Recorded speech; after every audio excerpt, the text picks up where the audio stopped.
I'm your brain coach, Jim Kwik. Now, we're talking about how to advance and progress with our quality of thinking. We know that our life is a reflection of our thoughts. And what are our thoughts? Our thoughts are made up of words and language.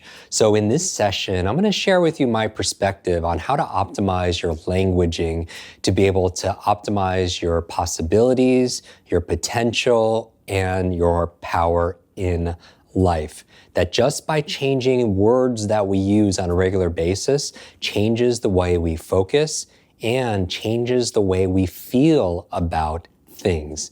Now, here's the thing, not all words are equal.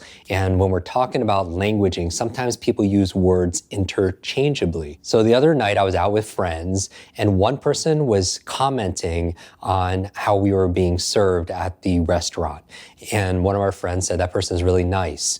And the other person, another person at the table later on said, that person's really kind. Yeah, really kind person. And it's interesting that those words nice and kind are used interchangeably. So for me, there's a difference between being nice and being kind. The person that's checking you out at the grocery store can be nice to you, but that doesn't mean they care about you. For me, kindness comes from a place of caring or compassion, that you're making time for somebody and you're going out of your way to be able to enrich that person's life, but yet those two words are used interchangeably. Let me give you another example of how words are used interchangeably. This word called balance. I hear this all the time. We get it on social media all the time. Jim, how can I balance my life? How can I balance my work and my exercise and my personal life and my dating and my family and all these different things, my career? And the word balance for me is very loaded. Balance, when you look it up in the dictionary, it means to have equal weight. And even using the word balance adds a certain level of stress to a lot of people. It's like you're walking this tightrope and you have to stay balanced and you can't be on tilt, otherwise you fall, right? When I'm thinking about balance, I feel stress. And it doesn't mean I want to spend equal amount of time at work as I do want to spend equal amount of time in the gym. You know, balance would suggest that everything has to be equal pies, right? But for me, I'm thinking instead of using the word balance, I use the word harmony. When I'm thinking about harmony, I'm thinking about maybe an orchestra, and I'm thinking about all the great instruments and all the great musicians that are there. They don't have all equal or balanced amount of time, but they come together in incredible harmony and they create this art. And your life is like an art. And using the word balance could stress you out in your thinking. So I would suggest upgrading the word balance and trying the word harmony and see if that feels differently for you.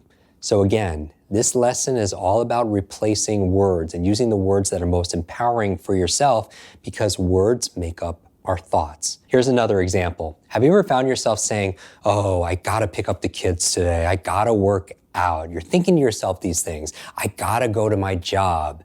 Now that word "got" is a loaded word, right? I gotta do this. I'm obligated to do this. I have to do this. What if you changed the word "got"? You changed one little letter. You changed that O into an E. What if it wasn't you gotta work out, or you got to go to your job, or you got to pick up your kids? What if I get to work out? I get to go to my job. I get to pick up my kids today, right? One little shift changes the way you feel. It changes your focus. It changes your behavior, just monitoring your words. So again, this lesson, we're thinking about our own thinking. We're becoming conscious of the words, being mindful of the words and the languaging we're using. I want you to be super sensitized, not only to the questions you're asking yourself, but to the actual makeup of the words. Change your words, you change your life. Change your words, you change the world. Here's another example.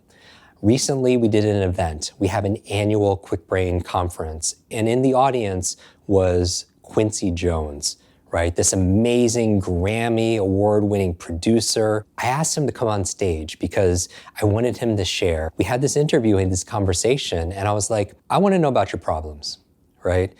Tell me about your problems and what you did to overcome them. And he looked right at me on stage and he said, Jim, I don't have any problems. I was like, Well, that's interesting. I was like, well, back then, what were the problems that you were dealing with?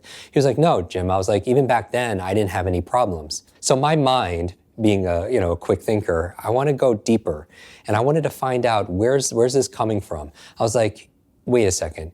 I know you've had problems. You must have problems. Problems. We all have problems if we're alive. He was like, Jim, I don't have any problems. I just have puzzles. And I was like, wow, my mind on stage, people could literally see like it blown, because you change that word from problem to puzzle and it feels different, right? For me, when I think about my problems or the challenges I'm going through, once I change that label, it becomes a different becomes unlimited, right? It goes from having a problem to a puzzle. So you'll find that the quality of your life, a lot of it comes down to the quality of the words and the language we use to ourselves and with other people. Break it down to the individual words. What are the words you're using on a daily basis that's directing your focus, that's making you feel a certain way? Then you have the agency, you have the power to be able to transform your language, your words that you're using on a day-to-day basis. So the language that we choose to use changes how we focus, changes how we feel, changes how we think. So for example, in Russia, there are multiple words for the color blue. And when you use this specific word, you experience a different shade of blue, because the words and the language shape the way you perceive and the way you think about something. Another example, in Hindi, there's a word that means joy, sympathetic joy, where you find joy in other people's joy. You find happiness in other people's joy. The word is mudita, mudita. What if you had words like that? By using those words in your language, you experience a different phenomenon. You think about the world in a different way.